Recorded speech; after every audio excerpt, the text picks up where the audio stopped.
سلام البنات، واش راكم؟ جبت لكم اليوم واحد المملحات قوة في البنة اللي ذوقهم رايح يهبل عليهم، خفاف وبنان ما نحكي لكمش، لازم تجربوهم نتوما.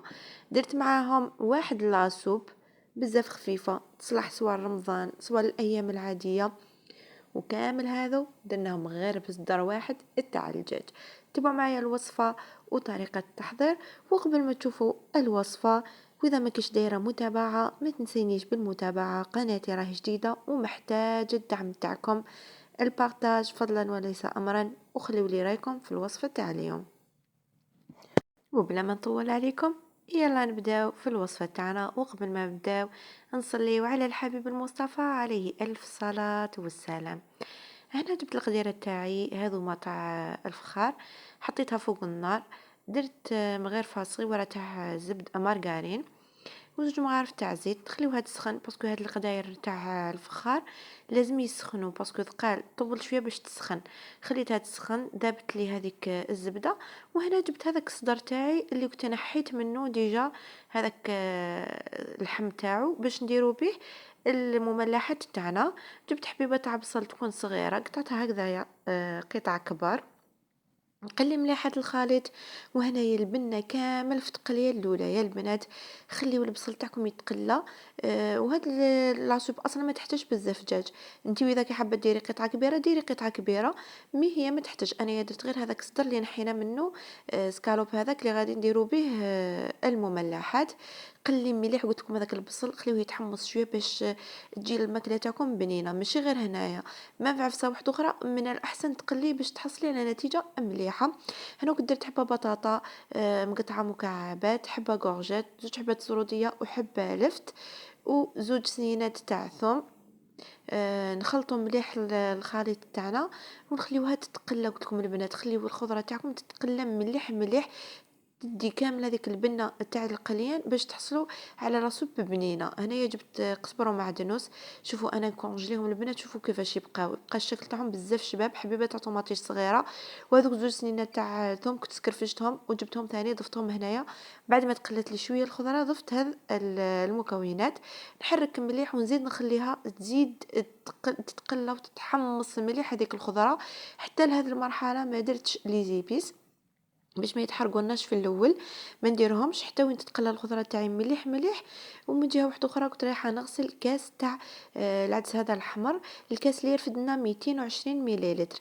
لازم نغسلوا العدس تاعنا مليح مليح حتى يصفى لنا هذاك الماء، حتى الماء تاعك يولي ترونسبارون كامل، تصفيه وتديه ديريه في القديره تاعك.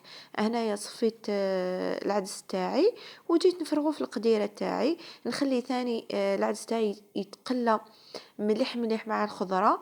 هاد لاصوب يا البنات بزاف بنينه وخفيفه، ولادي يموتوا عليها ملي درتها لهم، ولاو يقولوا لي توجور ديريها لنا. نحب نرافقها لهم مام مع لي بلا، نحب نرافق لهم دائما هكذا لاصوب ولا جربوها وردوا لي نتوما الخبر وقولوا لي اسكم مولفين تخدموها بهذه الطريقه ولا ماشي مولفين ديروها هكا. السر كامل قلت لكم في التقليه يا البنات، القليان قليو العفسه الخضره تاعكم مليح وما تخليوهاش تحرق، تتقلى تحمص بذيك البنه تاع المارغرين برك، ماشي نروحو نحرقوها. نعاود نغطيها نخليها قلت لكم زيد تحمص شويه. ومن بعد جبت لي زيبيس، هنا درت شويه كمون شويه فلفل شويه راس الحانوت والملح، ما تكثروش خاصه اذا كنتوا من المدمنين على جombo دجاج، من الاحسن ما ديروش من الاول، ما تكثروش الملح باسكو انا راني راح ندير لها من بعد جombo. ما كثرتش الملح كما على بالنا الجombo يجي مالح. جombo انا ما نديروش في الاول حتى الاخر كامل باش نديرو باش تبقى بندو، باسكو لو كان ديريه في الاول كشغل ما درتيهش. وهنايا دوك يقولوا لي راكي تهضري بزاف، اي على بالي بلي راني نهضر بزاف باسكو كاين بنات راهم يتعلموا وراهم محتاجين هذه النصائح كامل. ان شاء الله يستفادوا منهم. هنايا كنت جبت ماء سخون يغلي، مرقت به بعد ما تقلات لي مليح مليح هذيك الخضره، مرقتها. نحاولوا نغطيو كامل الخضرات تاعنا باش طيب لنا كامل في ماها، ومن بعد ما نحتاجوش نزيدو. هنايا مرقت، نغطيوها نخليوها حوالي نص ساعه حتى طيب لنا كامل هذيك الخضره وطيب لنا داك العدس الاحمر، ونعاودو نوليو عندها. وهاد القداير تاع الفخار يحبوا النار تكون قليله، يحبوا يطيبوا على نار قليله، تخليهم يطيبوا على غرضهم باش الماكله تاعك تجي بنينه. هي اصلا الماكله فيهم تجي بنينه سبحان الله، غير تبداي تقلي تبداي تشمي بواحد الريحه ما شاء الله. هنا غير بديت نقلي جات عندي بنتي قالت لي ماما واش كديري ريحه بنينه، قلت لها باسكو انا طيب لكم في هاد القديره تاع الفخار، الماكله تاعها تجي بنينه مي ما تحبش النار قويه. هنايا جبت بعد ما طابت لي كامل الخضره نحيت هذوك الصدوره حطيتهم بجيه، وجيت ندير واحده جombo دجاج. قلت لكم انايا ما كثرتش الملح في الاول على جال جombo، مي اللي ما تحبش جombo قادره تستغناي عليها ما ديريهاش كامل. الملح في الاول ديري سوا سوا. هنا ميكسيو الخضره تاعنا نرحيو كل شيء. الدجاج تاعكم لازم تنحوه البنات، حاولوا تصفيوه مليح ما تخليوش هذوك العظومه وكامل. نحيت هذاك الدجاج اللي كان فيهم فتتو وضفتو. هنايا لاصوب تاعي بانت لي بزلي راهي بزاف ثقيله، وكل واحد كيفاش يحب القوام تاع لاصوب، كاين اللي يحبها ثقيله وكاين اللي يحبها خفيفه. انا ما نحبهاش ثقيله بزاف. وثاني كي تقعد شويه راح تزيد تشرب.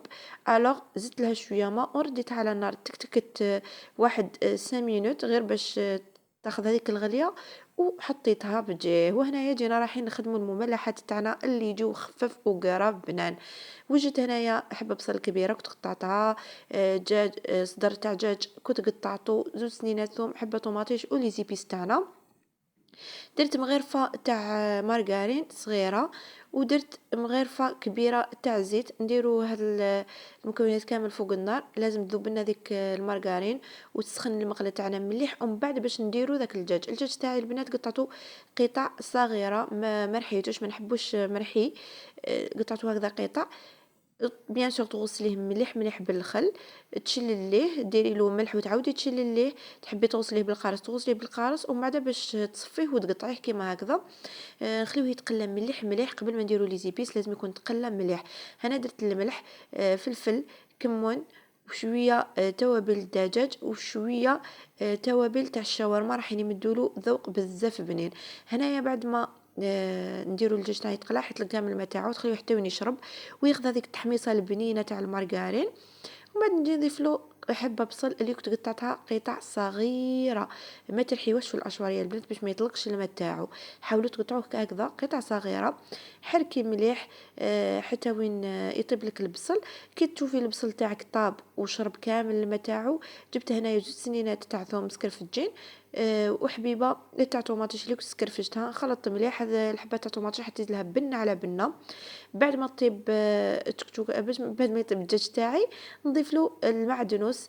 كيما قلت لكم المعدنوس البنات انا نغسلو نشفو، ومن بعد نقطعو ونديرو فيه علب اللي يكون فيهم بابي ونغطيه بالبابي ونكونجليه. شوفوا كيفاش يبقى اللون تاعو بسم الله ما شاء الله، ما يبانش كامل بلي كان كونجلي. وهنا نروحوا العجينه تاعنا اللي درت فيها زوج كيسان تاع فارينه. الكاس اللي يرفدنا 220 مليلتر. مغرفه صغيره تاع خميره الخبز ما يعادل 5 غرام، ومغرفه صغيره ثاني تاع خميره الحلوى ما يعادل 3 غرام. وعندنا هنايا مغرفه تاع الملح ومغرفه تاع سكر. الملح البنات درت حوالي 5 غرام، والسكر درت حوالي 10 غرام، وزوج مغارف تاع الزيت، زوج مغارف تاع اكل الزيت نديروهم، ونزيدو مغرفه تاع الخل. نبسسو هذا الخليط مليح مليح. حاولوا تدخلوا هذيك الزيت مليح في الفارينه ونطموها بالحليب اللي يكون دافي. واذا ما حبيتوش تطموها بالحليب تقدروا ديروا مغرفه تاع الحظاء في الخليط تاعكم وتكملوا تطموها بالماء دافي. هنايا نطمو غير بشوي ونشوفوا، باسكو ماهيش راح ديري كامل هاد الكميه تاع الحليب. ومن في الاخر نقول لكم شحال بقى لي من هاد الحليب. لازم العجينه تاعنا ما تكونش بزاف طريه، لازم تكون عجينه متماسكه. نكملوا نطمو العجينه تاعنا ومن بعد نحطوها فوق لو بلان دو طرافاي ونحاولوا ليسيوها شويه، ما نعجنوها جوست باش تولي لنا ليس، هذا ما كان. من بعد نخليو العجينه تاعنا ترتاح حوالي نص ساعة. انا خليتها ارتاحت نص ساعة، وبعد نعاود نولي نشوف شحال بقى لي من الحليب البنات. ما استعملش كامل ديك الكمية، لازم العجينة تاعنا قلت لكم تكون متماسكة. بعد ما ريح العجين تاعي نص ساعة عاودت وليت عنده وزنته. درتو كرات، كل كرة فيها 30 غرام. هاد الكمية خرجت لي 14 حبة.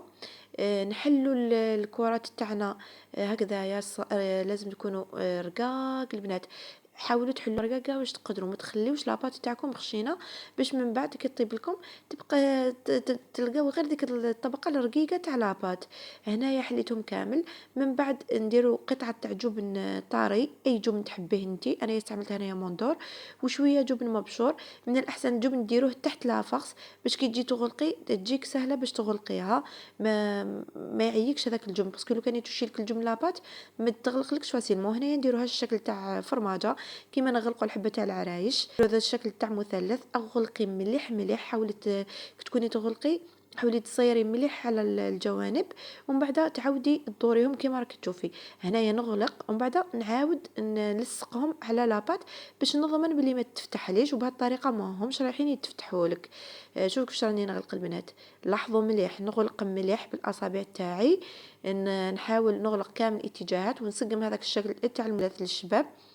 من بعد نعاود نهبط العجينه تاعي ونلصقها فوق خوتها باش ما تبانش كامل هذيك العجينه هذيك اللي لصقناها من الفوق. شوفوا كيفاش راهي تبان، بسم الله ما شاء الله.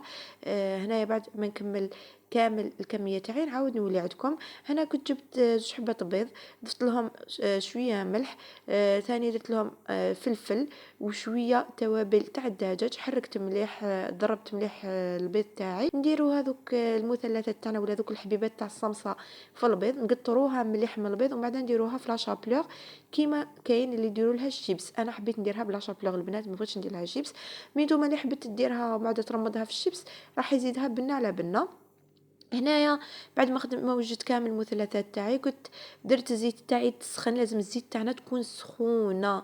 مي كان حط الصمصه تاعي نقص النار باش طيب لي مليح من الداخل، باسكو لو كان تكون الزيت سخونه والنار قويه راح تحمر لك من برا ومن الداخل ما طيبش مليح.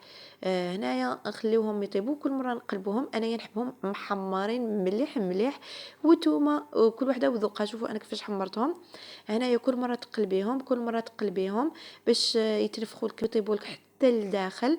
هي اصلا لاباط تاعنا بزاف رقيقه، راح تجينا واحد طبقه رقيقه تاع العجين مقرمشه، ومن الداخل هذيك لافاس والاجبان تاعنا يذوبوا. راح تحصلوا على واحد المملحات بزاف بنات. شوفوا انا كيفاش حمرتهم هنايا باش نحيهم، قلت لكم التحميره نتوما تحكموا فيها، سواء تحبيهم حمر بزاف ولا ناقصين حموريه، انتي تتحكمي في الملاحات تاعك. برك لازم الزيت في الاول تكون سخونه، ومن بعد تنقصي النار وتخليهم يطيبوا حتى لداخل، جو مقرمشين وبنان وخفاف. ما نحكي لكمش يا البنات، اذا جربتوهم راح يوليو عندكم ادمان وتوليو ديروهم يوميا، باسكو انا خدمت هاد الكونتيتي عجبت ولادي.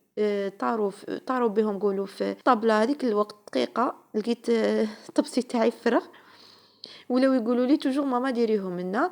الوغ جربوهم، راح يوليو عندكم ادمان، مام سهلين، ما يدومونديوش بزاف ويوجدوا في وقفه. هنايا كنت فتحت لكم حبه باش نوري لكم كيفاش جو من الداخل، جو مفرمجين مشخشخين وبزاف بنان وبزاف خفاف.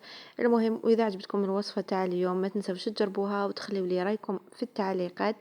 جامعتكم بارطاج، واللي ما هيش دايره متابعه نقول لك واش راكي تستناي، راهو جايكم غير الجديد غير الطوب. في امان الله.